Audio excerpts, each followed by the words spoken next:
Which beloved Arizona Diamondbacks outfielders are the team getting calls on? We're going to talk about it right now, and you're going to hate it.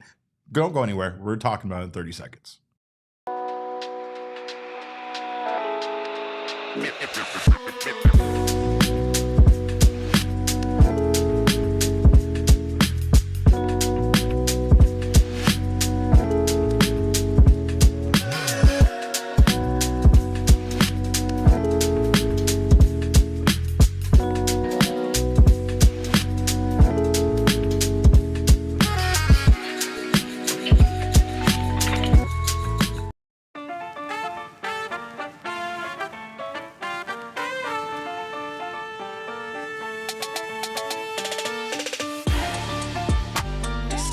Welcome into Studio K, presented by our friends at Circle K. It's another edition of the PHNX Dbacks podcast right here on PHNX. My name is Derek Montia, occasionally known as your mayor of PHNX. This man is your thunderstick and my vice mayor, the one and only Jesse Friedman. And happy Throwback Thursday once again to you all. So happy to have you here. Of course, we got large, intimate Kevin Thomas on the ones and twos holding it down for us.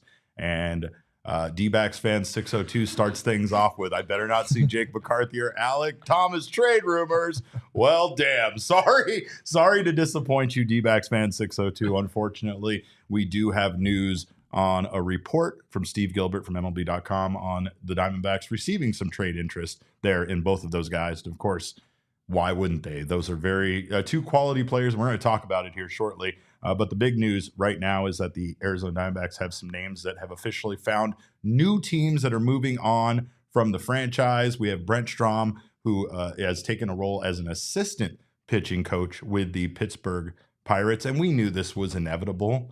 We knew this was going to happen. Jesse and I witnessed it in person at the All-Star game. Throw that up there. Jesse tweeted this out back then. And this is... there you said, Jesse said, this is quite the pairing, Brent Strom and Paul Skenes. Well, good job, idiot.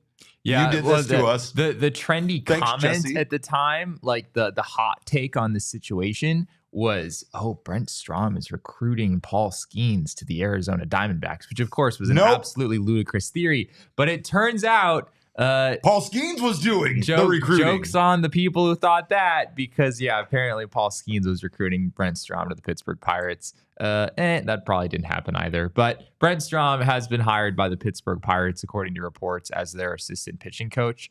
And no surprises there that Brent Strom was able to find another gig.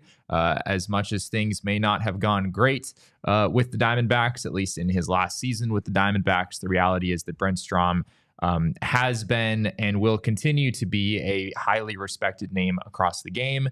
And if he wanted another job, it was going to be out there for him. And sure enough, he lands with the Pittsburgh Pirates. I don't mean to diminish it, but assistant pitching coach, I don't know if that means anything or if that makes anybody feel any ways about that. Obviously, I know there were a lot of people that felt like maybe moving on from, a legend like Brent Strom as our pitching coach was a mistake. Maybe it wasn't all on him. And I don't know. I mean, he didn't go out and get a pitching coach job. So I think that might make some fans feel a little bit better that maybe, he did take an opportunity with the Pittsburgh Pirates, who do have a quality young pitching staff, maybe one of the best young pitching staffs in the game that he can help shape and bring his knowledge to, bring his experience to, and help make them better.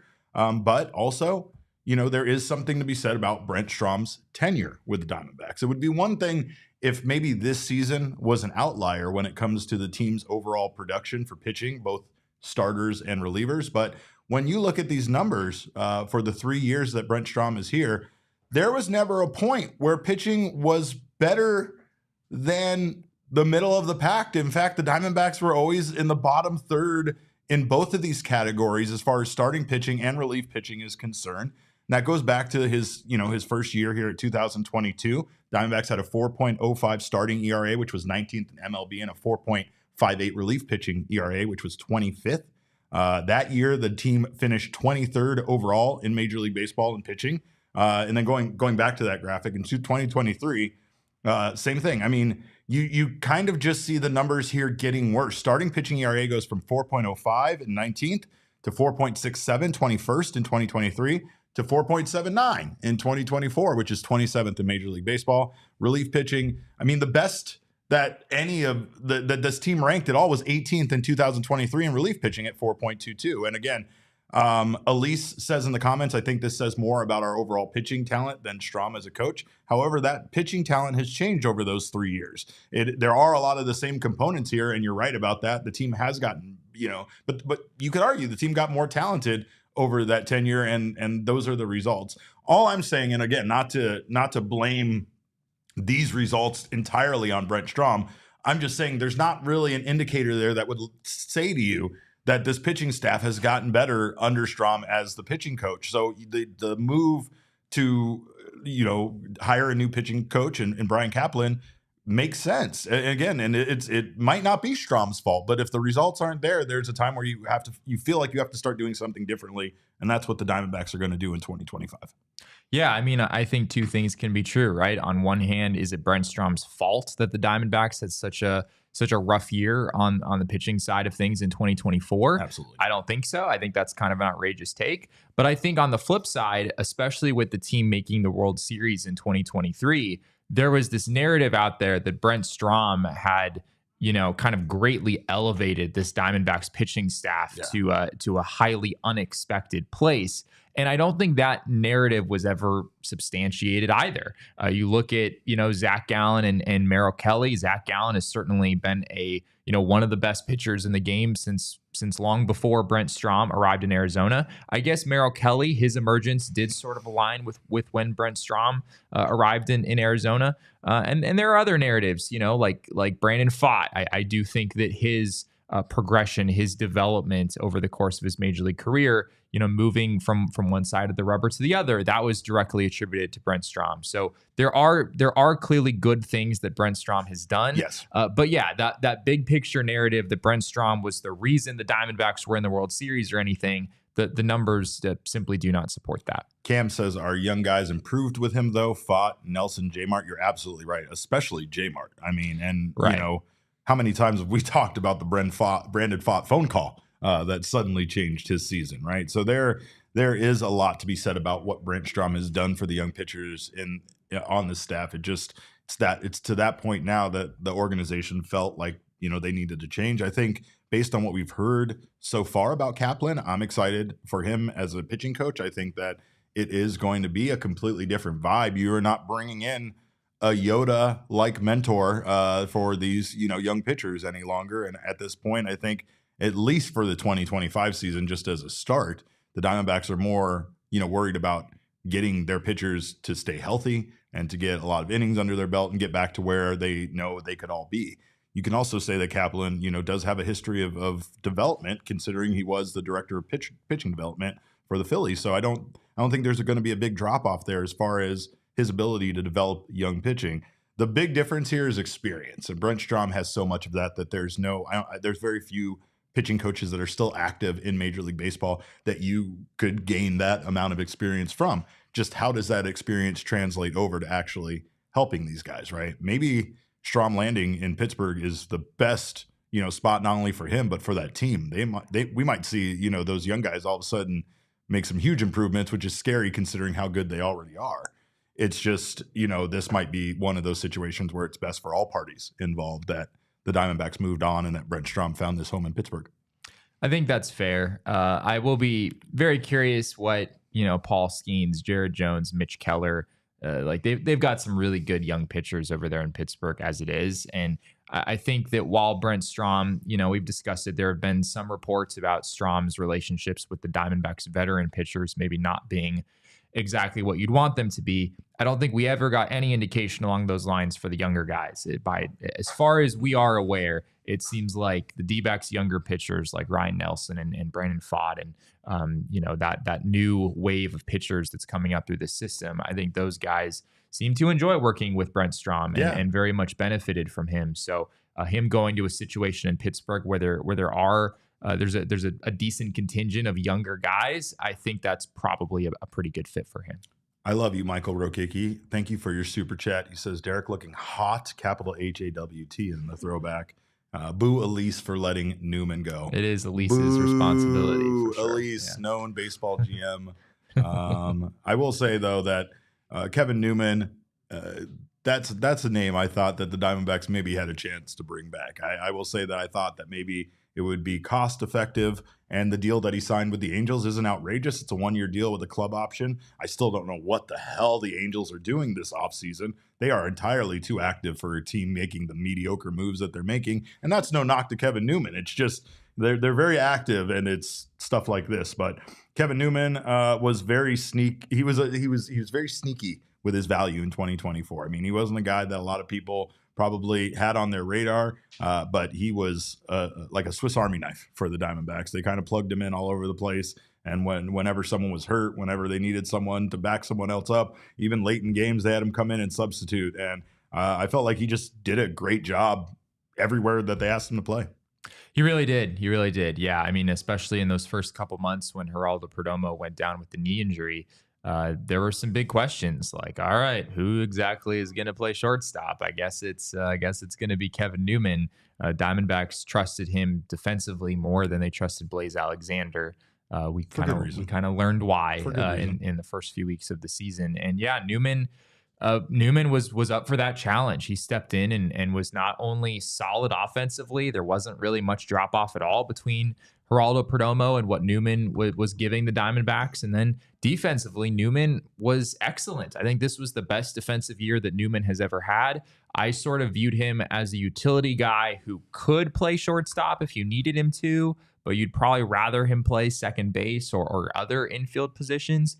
But he played a whole bunch of innings at shortstop, and he was really good. You look at his defensive metrics: 4 defensive runs saved, 4 outs above average at shortstop, 6 defensive runs saved, 3 outs above average at second base.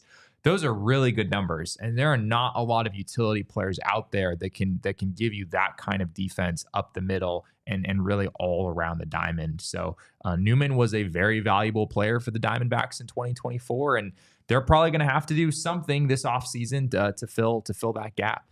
They're going to have to do something to fill the hole in Damon's heart for no longer being able to hear Lalo by Tiesto every time he gets up to bat. Because that man can't shut up about how good that song is. It's a great song. Lalo, hit the sun. I can't sing it because we'll get DMCA. But anyway, yeah. I don't think you're singing that song would be close enough to the actual thing for us. That's an insult. That's a dig. I don't think we're gonna have to worry about any copyright infringement there. I don't know. You didn't hear me sing sober, so you don't know how well I can sing. But of course, there are going to be some changes. I know a lot of people in Tucson upset about this because, of course, he product of U of A, and it was fun to have a couple of those guys on this team, Jesse's favorite school in the world. But I mean, again, the Diamondbacks are going to have some changes. You know, they're going to have to evolve here. And a big part of that evolution is kind of finding the next Kevin Newman. I mean, the deal that he signed with Diamondbacks was pretty good considering the production that he gave them this year and the usage that they got out of him. So it's not always easy to go out there and find a guy that's going to just randomly give you 2.2 B-WAR like that out of, 2.2 B-WAR that's a lot for a utility player. Right. Like for a part-time player, that is a really impressive number. And a lot of it is, as I said earlier, it's because of his defense. If you play well above average defense at a variety of positions, that is really valuable. And it's not a particularly easy thing to find. Jesse did say Tucson wasn't real piece of Yoshi. He also That's true. He also That's had true. some real. You should hear the terrible things he says about them in like our staff meetings. It's even worse there. But of course, we do have some more here because I know again if you're upset about hearing about Brent Strom leaving and Kevin Newman leaving, you're going to be really upset when we start talking about the Diamondbacks possibly trading either Jake McCarthy or Alek Thomas this offseason. We don't know which one it's going to be, but we do know, again, according to Steve Gilbert, that they have received some calls on these guys. They have some interest, and with their needs, they might be willing to part ways considering their surplus of young outfielders. So we will be talking about that on the other side of this break. Don't you go anywhere. Stick around. Of course, shout out to Bet365. If you haven't gotten down on Bet365, today is a perfect opportunity to do so. You can see for yourself the wonderful benefits to signing up to Bet365 with their Thursday night touchdown offer. You can place a qualifying parlay bet totaling $20 and more on tonight's game and get bonus bets for every single touchdown. That's right, terms and conditions apply. Doesn't matter what time of year it is, whenever the moment, it's never ordinary at Bet365, and you can get down on all sorts of options. Bet365 does offer the widest range of games and markets available for live in-game betting across 78 sports. And of course, you can download the Bet365 app right now and use our code of PHNX365 when you sign up. Place a bet of $5 or more and get $150 in bonus bets. Find out whatever the moment. It's never ordinary at Bet365. Must be 21 or over and physically located in Arizona. If you or someone you know has a gambling problem and wants help, call 1-800-NEXT-STEP, text NEXT STEP to 53342, or visit problemgambling.az.gov. Sanderson Ford, of course, is our official vehicle partner. And if you are in the market for a new vehicle, Sanderson Ford is thankful for you. They are thankful for the Valley. They are thankful to have lived in the West Valley in Glendale, Arizona for the past 7 years. And of course, they're very thankful for their 500 employees who take care of their customers, making Sanderson Ford America's most awarded Ford dealership for customer satisfaction. Of course, they are showing you how thankful they are for you with a Black Friday thank you sale the entire month of November. Forget waiting until after Thanksgiving when we're too full to make good decisions. You can do so now. Get yourself a new vehicle. Get down with a new 2024 F-150 truck with a 3.9% APR financing for 66 months, plus up to $4,000 cash back. Similar savings on over 900 new and pre-owned vehicles on the lot. So don't miss the Sanderson Ford Black Friday thank you sale. OAC through Ford Credit, up to $4,000 cash back. Does require a trade-in of a 95 or newer vehicle. Offer expires November 30th. Well, according to the report that we discussed earlier, Steve Gilbert, that's Steve Gilbert from MLB.com, Diamondback center fielders are drawing an interest from teams across the league. This points to guys like Jake McCarthy, Alek Thomas, and possibly even Jorge Barosa. Of course, we have to talk about those other two guys because we know how much that's going to infuriate most of you if one or two of those guys leave. But that's only because Alek Thomas and Jake McCarthy, I think, have really become fan favorites here in the Valley. Not only have they already delivered in their young careers some huge moments for this franchise, but I think everybody sees the potential in both of these guys, that they are future stars in Major League Baseball. And then in the case of Jake McCarthy's 2024 season, you could even say it's already here. He's arrived. Right. Yeah. Yeah. And I think that's what makes this conversation so tricky, is that one of these guys, as you see Jake McCarthy's numbers here, had a very good season in 2024. He hit 285, 349, 400, 8 homers, 56 RBI. He was a 3-WAR player, hitting near the top of the lineup for the Diamondbacks. Jake McCarthy, I guess at times, not super often, but Jake McCarthy was very valuable for this team in 2024. And if you look at Alek Thomas's stats in 2024, it's a bit of a different vibe, Derek. It's a 189 average, a 245 on base. Not to cut you off, he's way too happy looking at those stats, Jesse. I want to see, like, this is when fans are mad that people are having a good time in the dugout during a loss. Like, look at it. He looks like he's staring at that 189 average. Is like, yeah. But yes, sorry to cut you off there. 189 batting average, 245 on base percentage, 358 slugging. He had 3 home runs, 17 RBI, and a minus 0.2 FWAR. And he also only had 103 plate appearances, which makes it hard to know how much to really read into those numbers. Sure. But yeah, like going into 2025, the idea of having Jake McCarthy and not having Alek Thomas probably sounds better to people than the reverse, right? It's hard to look at Alek Thomas's 2024 season and feel super optimistic about his future. But on the flip side, if you're thinking about which of these guys nets you more in a trade, right, you're kind of in a position to sell high on Jake McCarthy right now. Whereas Alek Thomas, I still think he has some trade value given how young he is and how good he is at playing center field. But I don't think he's going to have the trade value that Jake McCarthy would at this point. You don't exactly have to be a baseball savant to look at the two statistics that we just put up on screen here. Or here you go, this comparison, and see which player is a better player, which player has more production, right? That's not really the case. You know that Jake McCarthy has had a better, career so far, especially last season. McCarthy has had a little bit more stability. He's been a little bit, just his average and everything that he's done has been a little bit more stable than Alek Thomas. You also have the fact that McCarthy's value right now is potentially, after the 2024 season, at an all-time high. It could be higher. There's no way for us to know that. But right now, at least, it's at an all-time high. It's pretty high. And meanwhile, Alek Thomas couldn't be more on the opposite end of the spectrum as far as his 2024 season goes. But why does that instantly make us think that McCarthy is the one that they would trade, right? Like, I know that Alek Thomas's value isn't super high, but that doesn't necessarily mean that other teams don't still see the full potential in Alek Thomas. It doesn't mean other teams might not analyze 2024 and see that he was injured and just kind of had an erratic season and never really got himself into a groove. Might be willing to take that gamble on the 2025 season and see what a healthy Alek Thomas looks like going, having a normal offseason and a normal, spring training and everything like that.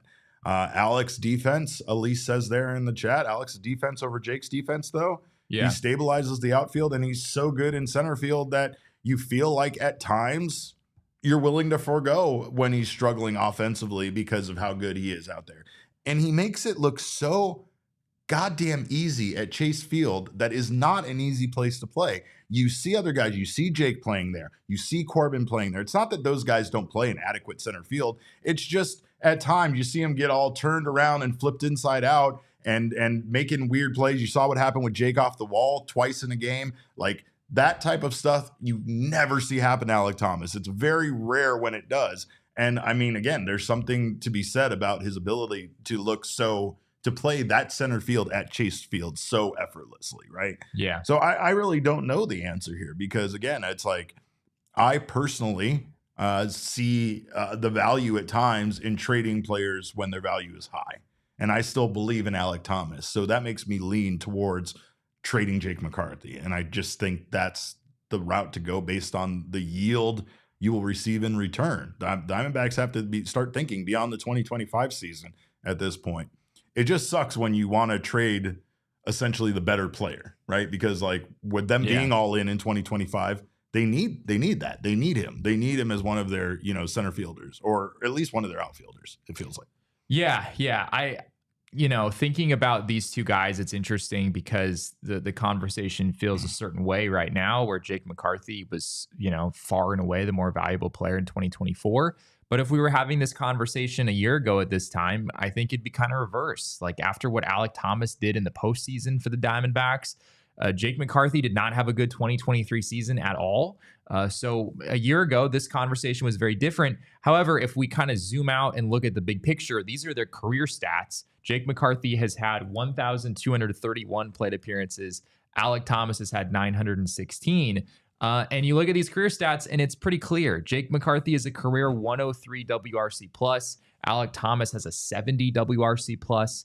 Jake is at 5.7 career wins above replacement. Over at Fangraphs, Alek Thomas is at 0.9. So if you zoom out, the big picture here is that what is happening?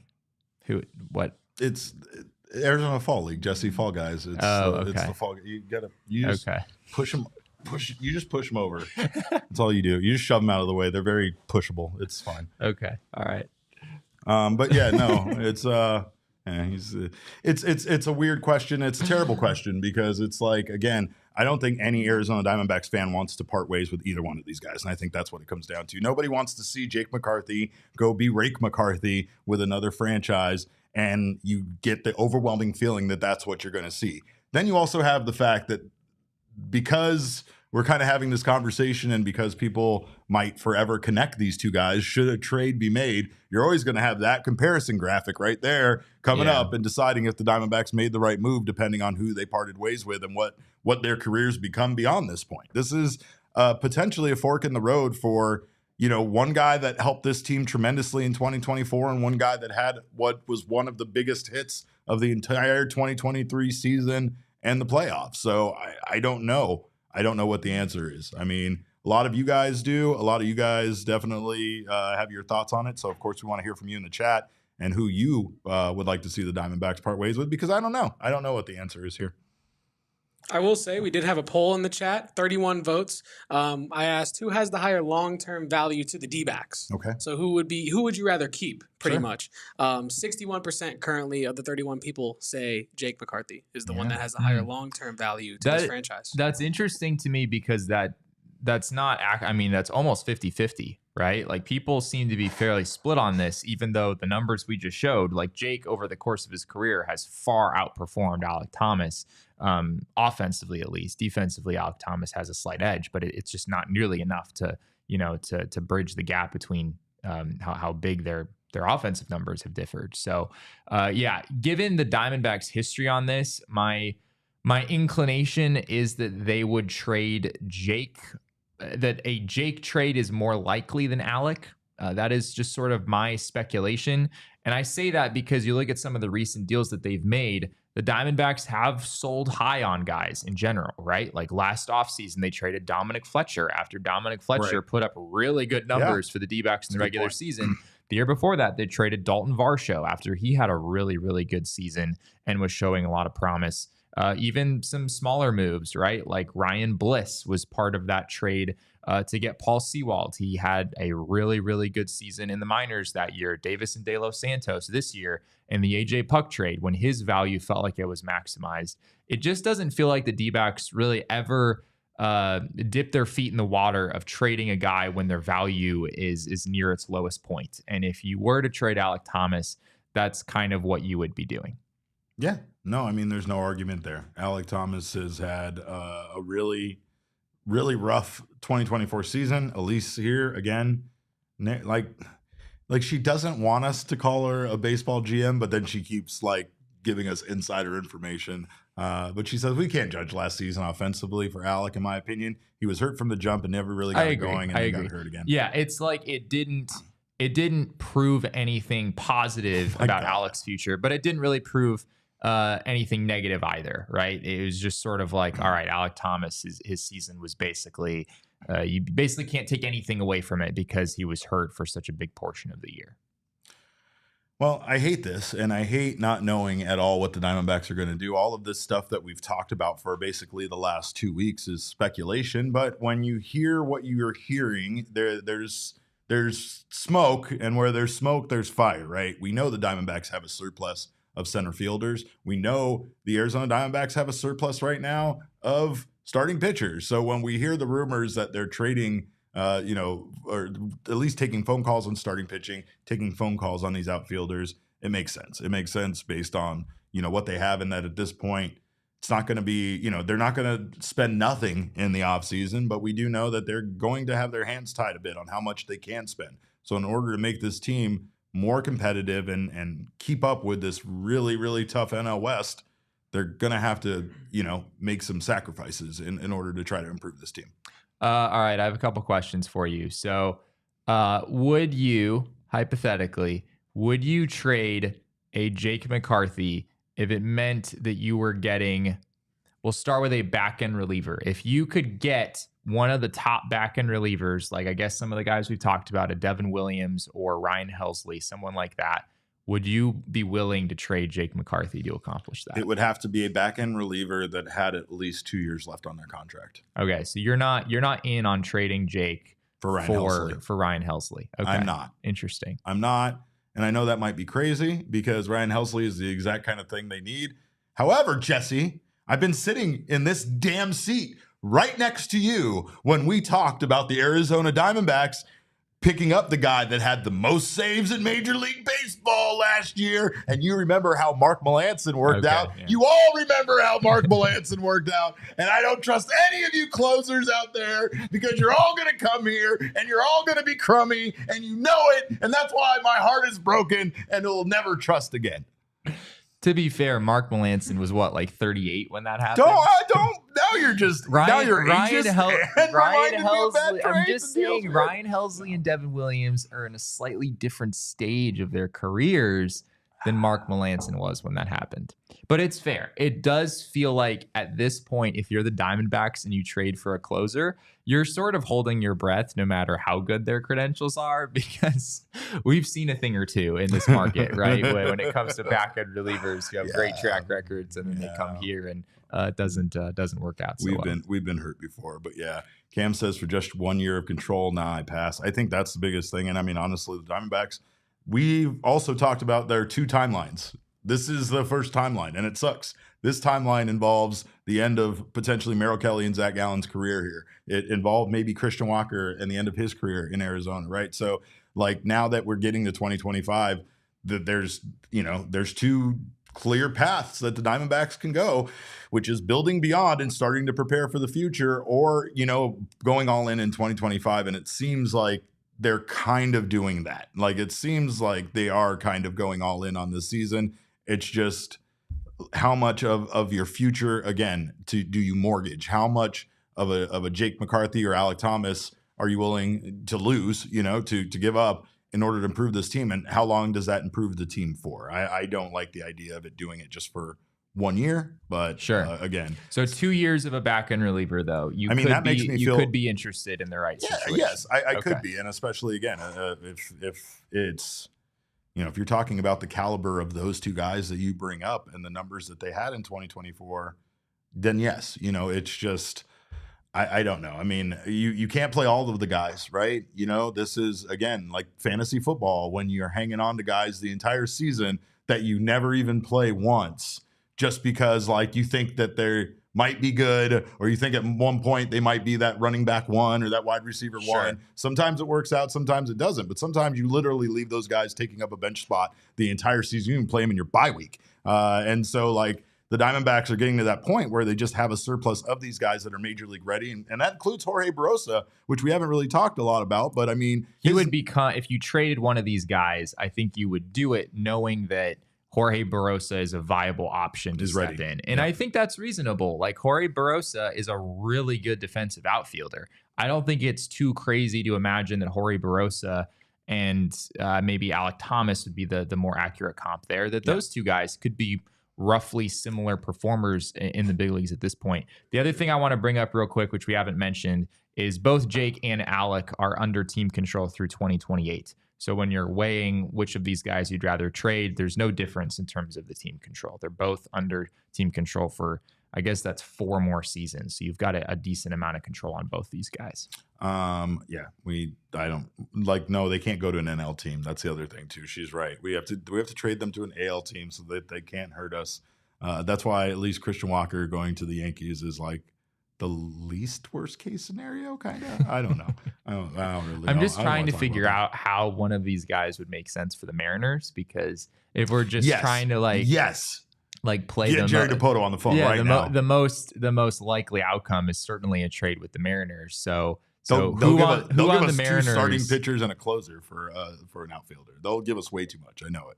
I do think Andres Munoz could be a very interesting relief pitcher target for the Diamondbacks. Maybe we'll dive into him a little more at some point. We will get him on the phone. What do you got, Kev? I just have something a little nonsensical to bring up. Sure. This is a personal beef I have with Jesse. Yeah. I have an MLB The Show franchise where I took over the Diamondbacks, and I did acquire Miller from the A's, as Cam tells us to go do. Yeah. Jesse told me this would never happen. They would never do that. But GM Cam says we need to be focused on doing this. I think, in my defense, my beef with the situation was, what again, Kevin? Did you trade for Mason Miller? Yeah. Too long ago to remember. Honestly. Yeah, no, you're a liar. You know exactly what you gave up because you come in here and you rattle off your MLB The Show stats every single day.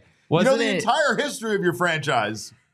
I think you traded someone who very clearly would not get you Mason Miller in a trade. So I do think it was a package, because we made a couple deals at the time. There was other moving parts, but I do think it was a package of a man who recently followed Derek on Twitter. And you traded Lourdes Gurriel Jr.? We got Lawrence Butler in return for that, like all in whole. So Lawrence Butler took over, and we got Miller. You traded Lourdes for Mason Miller and Lawrence Butler? No, not in one deal. It was multiple. There was a lot of moving parts going on. Okay. Yeah. You really took advantage of it. I'm just very skeptical of the MLB The Show trade logic, but I guarantee you, Kevin, that Mason Miller is awesome. You're skeptical of the MLB trade logic after we sat here and watched Aaron Nola pitch over 140 pitches in a complete game, shut out in the NLD. Ask Jesse, are you kidding me? That game is a fraud, and we all know it. Anyway, MLB The Show has a few problems. It's still a great game. But it does have its flaws. We've learned that. I failed. Elise, GM Elise, I'm sorry. And now that Elise disapproves, I will never be a GM ever again. Yeah, I think you traded J-Mart, right? Yes. Yeah. He traded J-Mart. But not in that deal. Not in that deal. You wouldn't need him anymore. If you saw where my team was at in the standings, Dbacks fans would be happy. Elise would be happy. Everyone would be happy. No. Well, I'm not happy with you, but I guess if you can do, you gotta make moves, right? That's the point Kevin's trying to make. You got to make moves, right? Sometimes, like, what did the Joker say? In order to make an omelet, you got to break a few eggs, right? So whatever the Diamondbacks have to do to get better, that's I guess all we can all hope is that whatever they do here in regards to these trades, in regards to these rumors that we're hearing, that whatever they do pull off, it makes the Diamondbacks better.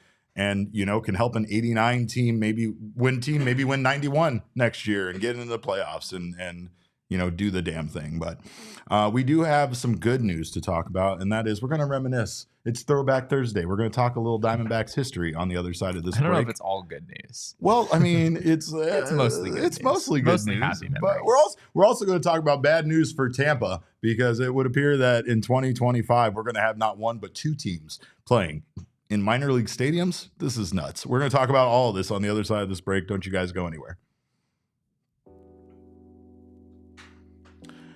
Of course, unless the place that you are going is Gila River Resorts and Casinos, because you should go there maybe right now, maybe after our show is over, maybe start a little staycation early on a Thursday night, stay there till Monday. Doesn't matter what you're going there for. No one does it better than Gila River Resorts and Casinos. Visit any one of their 4 locations here in the Valley to experience the best that the Valley has to offer. You can lounge at one of their 4 diamond resorts and let relaxation take charge, or you can enjoy a wonderful night out on the town, essentially, at one of their casinos with over 4,500 slots and live table games. You can also catch all of the action at any of their sports books. Get down on all of the unprecedented level of entertainment and excitement that you won't find anywhere else in the desert at Gila River Resorts and Casinos. Let them show you what next level is all about. You do you at Gila River Resorts and Casinos. Visit playatgila.com for more details.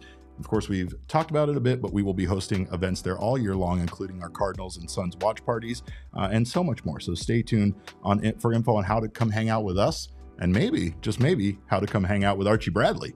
Also, on your way there or wherever you're going here in the Valley, make sure to stop by Circle K. It is America's thirst stop. And right now, of course, you can get yourself a cold drink. Someone was telling me that it's too hot for a hoodie. Until it's over 100 degrees, it's never too hot for a hoodie when it comes to this guy right here. But I would like something nice and cold to drink. Of course, I can get it there. You can also save yourself some money on gas. You can do all this by joining the Inner Circle for free by downloading the Circle K app today. Terms and conditions apply at participating locations. Visit CircleK.com for details. But when you sign up, you'll save 25 cents per gallon on your first 5 fill-ups, and then you'll save 3 cents per gallon every day after that. You'll get your first 5 Polar Pops for absolutely free. And you'll also get a buy 5, get a 6th one free on a selection of Circle K products, including pizza, coffee, and ice cold fountain drinks. I'm hungry right now. I could use a stop by Circle K. I'm sure most of you can as well. So make sure to stop by, fill yourself up, fill your car up, and of course, get to know why it's America's thirst stop. Well, like I said, Jesse, it is Throwback Thursday, and all of this trade talk and all of this stuff is something that we still have no idea what's going to happen, or it's still up in the air and undetermined. But we do know the past. We do know what things have happened for this franchise historically. And today was a big day for this team in 2000. It was actually a big day for one Diamondbacks pitcher, Randall Johnson. I don't know does he go by Randall Johnson? He'd probably strangle me for calling him that. Randy Johnson. He was awarded his 2nd consecutive NL Cy Young Award on this day in 2000, joining only Greg Maddux and Sandy Koufax to do so in the National League, and it was his 3rd career Cy Young. I just realized more and more how much we never really appreciated Randy Johnson when he was here. Maybe some people did, but I sure didn't, because I can't imagine having a guy on your team that's won 3 Cy Youngs and 2 in a row. That's pretty impressive. Yeah, he had a decent year that year, Derek. Decent? It was all right. He went 19-7 with a 2.64 ERA, 248 and 2/3 innings. He only had 8 complete games that year after 12 the season prior. So he was a little lacking in the durability department. Only three of those were complete game shutouts, but yeah, Randy was absolutely sensational in the year 2000, and this was, of course, the 2nd of 4 consecutive Cy Young awards that he wound up winning during his time with the Diamondbacks, and I continue to be very jealous of all of you who have memories of watching this man pitch when I was a small child and have none. I still fit in this jersey from when I was 17. I think that's the real news story here that we should be breaking, but also it's just, yeah, you're right, man. I mean, like, I just remember it being so, just, it was every day. You just get used to it. like some, it's like some teams have some elite pitcher on their team, or in the case of like the Braves, several elite pitchers. But like the joy of being able to watch Randy Johnson go out there pitch, and just to be able to complain every single time he was out there about the lack of run support was just it was great, and I think the most impressive thing is that he did this kind of not on the back end of his career, but he did it he did it after years and years of playing baseball. He started playing his best baseball in his late 30s. And, like now when we talk about contracts, we talk about players, we talk about free agency, like a guy that's 37, 38 years old is washed up and done in baseball. You're not giving that guy a multi-year deal, let alone you're doing what the teams did for Randy after he was 40, Yeah, you're so right. I mean, the fact that he not only rattled off 4 straight Cy Youngs, but he did it in his age 35 through age 38 seasons. Like, that is just outrageous. I mean, we've had some starting pitchers age well in this game in recent years, but throwing 250 plus innings year after year. And that stage in your career is absolutely remarkable. I do think it's kind of fun to look back at who finished behind Randy that season in Cy Young voting. Second place was Tom Glavine. Third place was Greg Maddux. I have to give Kevin Brown a shout out for that season. Was it Dodgers Kevin Brown or Florida Marlins Kevin Brown? This is Dodgers Kevin Brown, who, looking back at these numbers, very much should have finished second behind Randy Johnson. Kevin Brown rattled off a 2.58 ERA that season, actually lower than Randy's 2.64. Randy had the better ERA plus, because this is back when I guess Bank One Ballpark was very, very hitter friendly. I'm surprised ERA plus even existed back then. Yeah, I mean it didn't. It didn't. Like I don't think anyone was talking about it, but the beauty of statistics, we can go back and calculate all these things still. But yeah, Tom Glavine finished in second with a 3.40 ERA, with basically the same innings total as Kevin Brown had.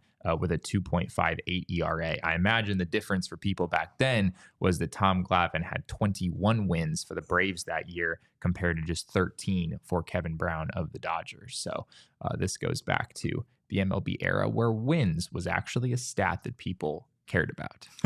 Yeah, if you were a 20-win pitcher in baseball, you were a big deal. That's why that season was almost a disappointment, considering how close Randy came to 20 wins and didn't get there.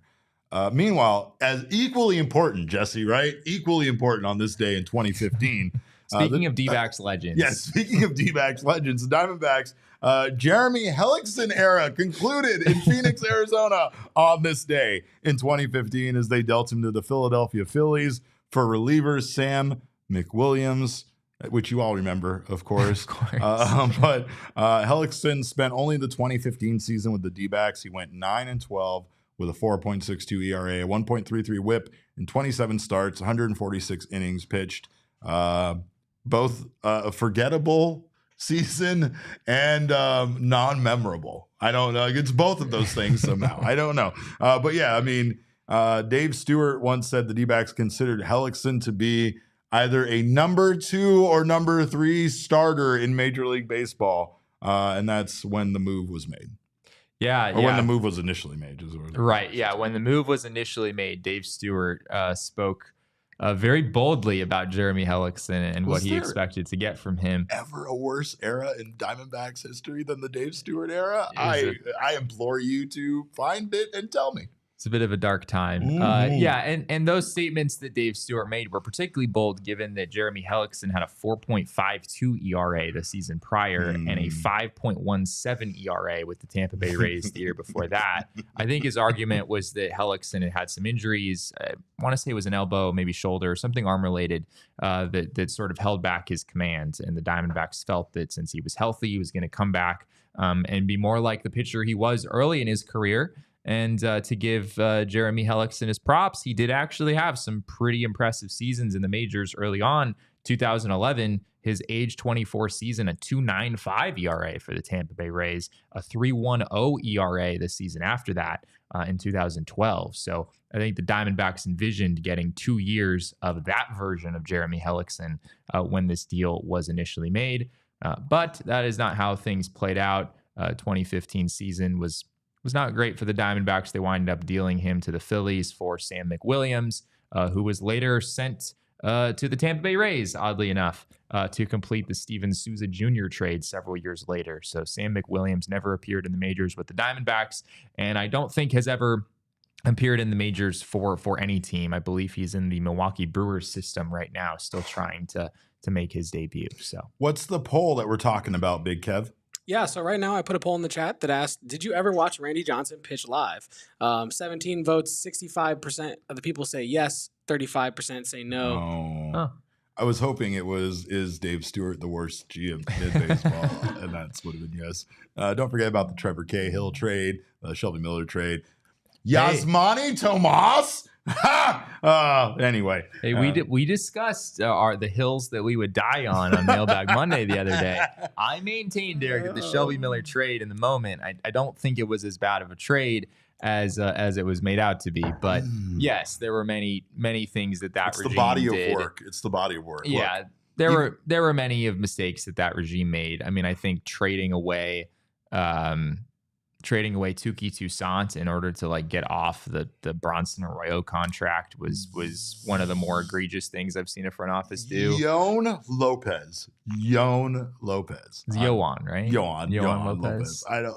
He follows me on Twitter to this day. Really? I don't care if he sees this. One of the worst deals ever made. They gave you way too much money, and we both know it. They they made it impossible for themselves to sign international free agents for, I don't remember what the exact ramifications were of that, but they paid significant penalties to give Yoan Lopez as much money as they did. Because it was after Yasmani Tomas where they'd already committed money to Tomas, right? Like, and there was... Well, Tomas, I think, would have been a different category because he wasn't in the international amateur category, whereas Yoan Lopez was in the international amateur category, and they gave him a very large bonus.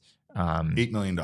Yeah, and I which was insane for like that time. Like $8 million. Yeah, that was a lot. I mean, the bonus pool is not even that high to this day. The Diamondbacks bonus pool for 2025 is $6.9 million.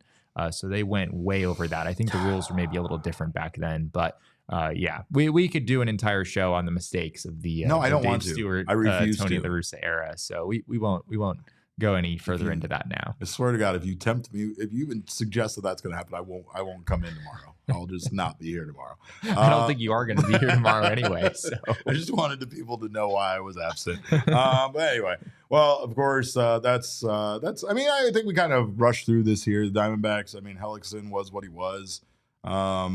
He was fine. He was fine in that season. He bounced back a little bit. I mean, he wasn't, but he wasn't great. He wasn't what the Diamondbacks hoped he would be. But totally, we're talking about in the same conversation as Randy Johnson for sure. 100%. Yeah. I mean, you want to talk about Mount Rushmore of Dbacks pitchers? He's right up there. It's Johnson, Schilling, Webb, and Jeremy Hellickson. 100%. Correct. So, well, we're gonna say less crazy things on the other side of this break. I don't know. Maybe it's crazier because it appears that Tampa Bay Rays will play their entire 2025 at a stadium named after a former Yankees owner.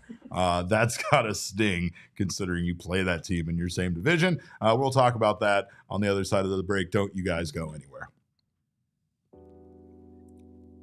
Of course, things are heating up this winter, even though things are cooling down. And when I say heating up, I mean the PHNX Winter Pickleball Tournament at Chicken and Pickle, which is on December 14th in Glendale. We doubled the field since our first tournament with 48 teams this year, so we cannot wait to have a big tournament out there. If you've never played pickleball, now's the time to do so. If you want to get familiar with the game, you can head on down to Chicken and Pickle. Go with your friends, go with your family. It's a beautiful indoor-outdoor entertainment complex that includes a casual, chef-driven restaurant. You have some wonderful food, wonderful drinks to be had.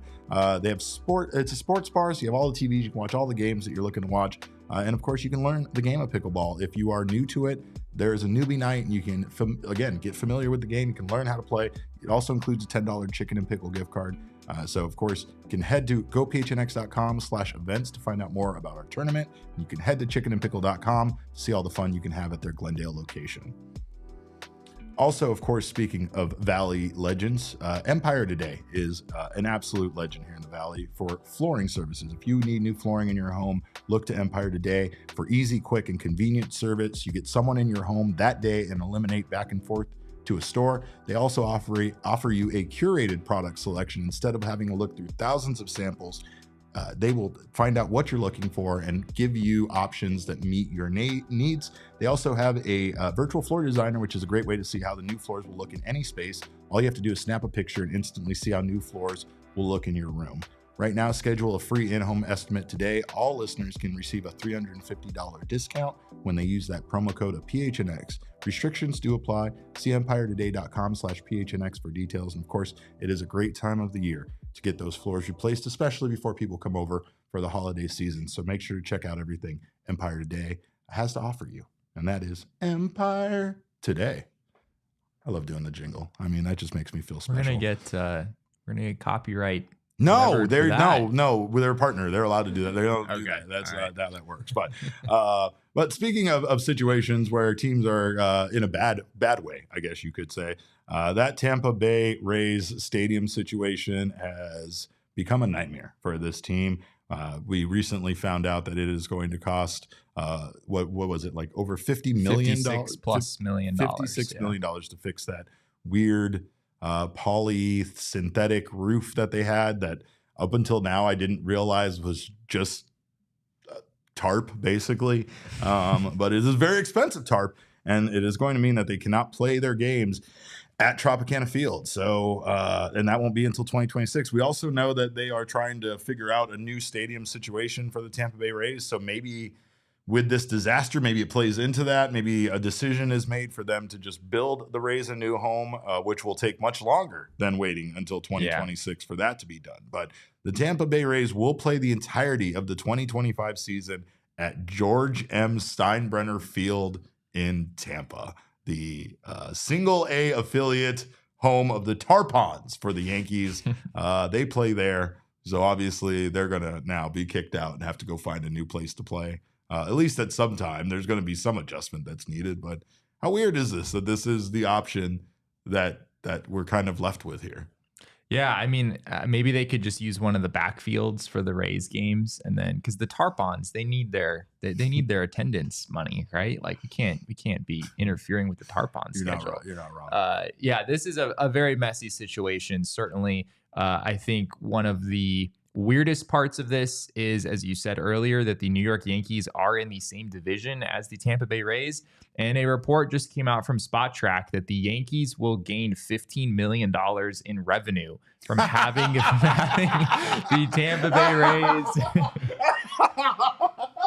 It's not a great situation because oh my God, the rich get richer, don't they, Jesse? The rich get richer.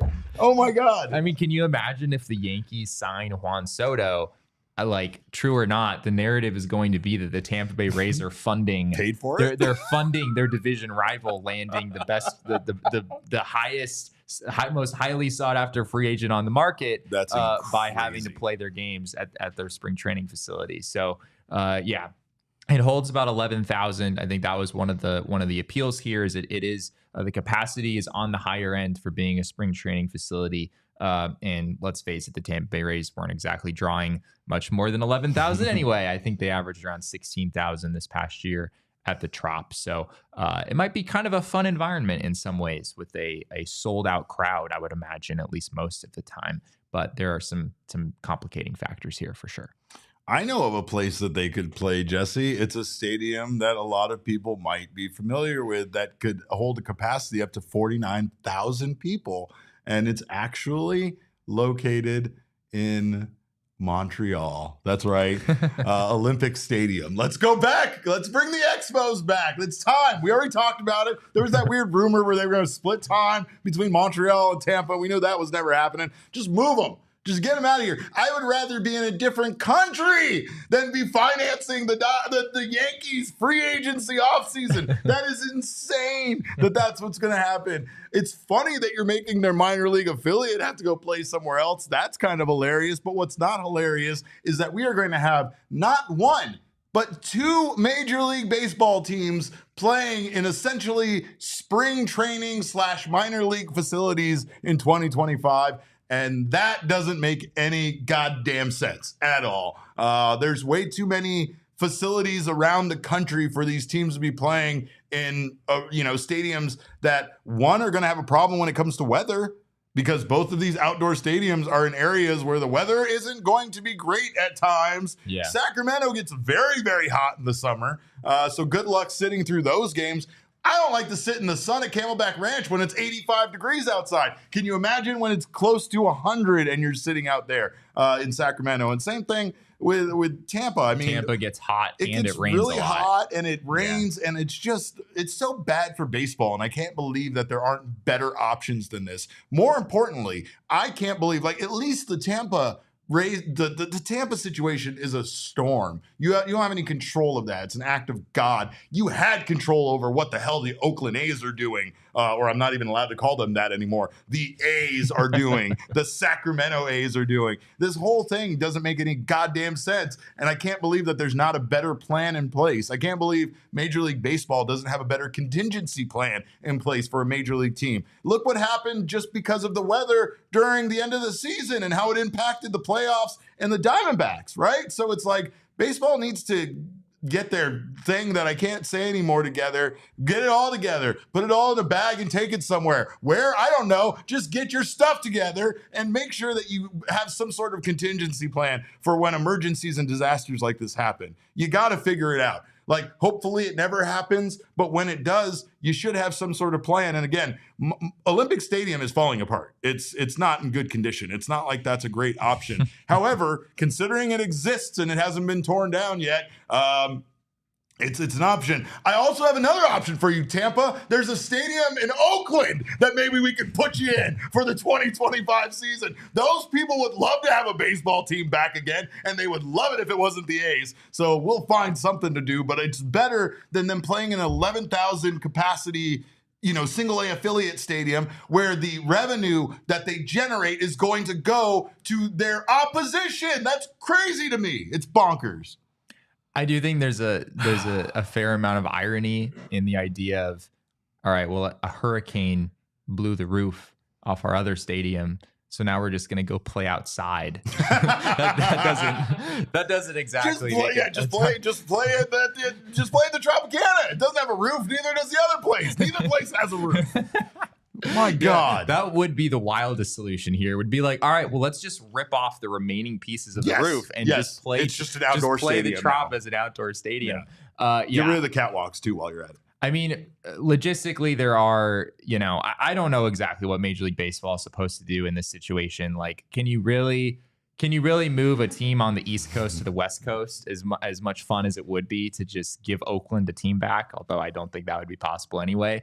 I guess the only scenario, Derek, to make it a level playing field for everyone would just be to have all 30 teams move to a minor league facility. So the Diamondbacks, they're relegated to Salt River Fields, I guess. Good luck in July. Yeah, right. I mean, there's no easy answer here if you're Major League Baseball. It's just a hurricane blowing the roof off of a stadium is understandably not. You're not necessarily going to have a great pivot for something like that. Yeah, I get it, but there's better options than this. Cam says Rays turn into the Bisbee Frisbees. Don't hate that idea one bit. There we go. Not even a little bit. Well, we thank you guys. We've been advocating for Bisbee as an expansion market for a long time. So it is time that finally the great people of Bisbee landed their Major League Baseball team. So we're all on board. Well, one of us will be back tomorrow because it's Zips projections time. And you know what that means. That's when I go take a vacation. So this guy could have the stage of his stats and his nerd stuff all to himself. But, of course, this show will be back tomorrow at 1 p.m. Make sure to join Jesse and whoever he has joining him tomorrow for that show. We'll see. It's a surprise. But until then, of course, you can follow us on Twitter. I'm at Cap_Caveman with a K. This guy next to me is at Jesse N. Friedman. Of course, the big unit, a.k.a. large intimate over here, Kevin Thomas. You can get him at Kev Tom Wrights. I'm not going to explain that to you. Our show is at PHNX_Dbacks, but all roads do lead to at PHNX_sports on Twitter, Instagram, and Facebook. Make sure you hit that like button before you get out of here. Make sure you subscribe. Subscribe on your favorite audio podcasting app. Do all that stuff. We appreciate you guys so much. We will see you tomorrow. Well, he will. I'll see you on Tuesday. But until then, you guys have yourselves a wonderful evening, wonderful weekend. And remember, kids, baseball is fun, but it's so much more fun when you don't trade away outfielders that we love.